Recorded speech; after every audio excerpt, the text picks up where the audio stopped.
Brugler, Northeast Ohioan.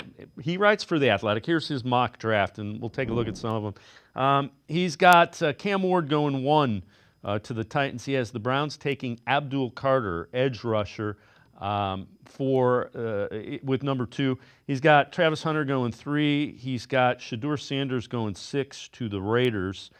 He has the Browns coming back second pick in the second round and taking Ariante Ezere, who is an offensive tackle for Minnesota, 1 pick ahead of Jalen Milroe to Alabama. So he has them going edge rusher and tackle with their first 2 picks, which I think that's entirely possible if they don't love one of these young quarterbacks.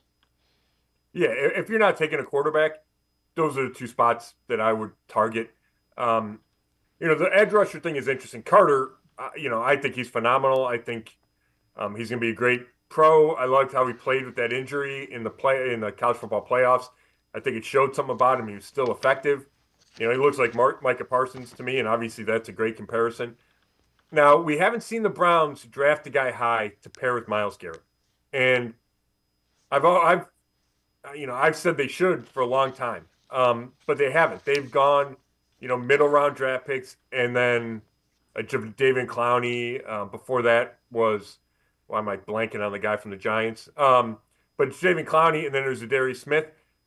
But I like the idea of having a young guy learn from Myles Garrett. You get Myles Garrett still in his prime with a guy in the top 5.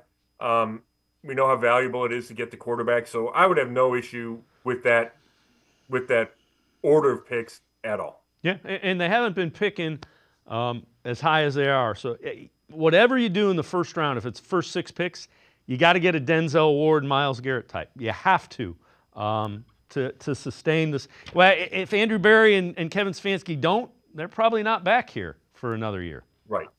Well, it's Olivier Vernon, the guy I couldn't think of. It could be a Joe Thomas type at number 2. The Browns took him at number 3, and then you flip flop it, take a left tackle at 2 and a edge or a pass rusher at 33. The only thing is, I'm not sure, and this is just from reading people's analysis of the draft prospects. I don't know if there's a tackle worth taking that high. I certainly think Carter is worth taking that high.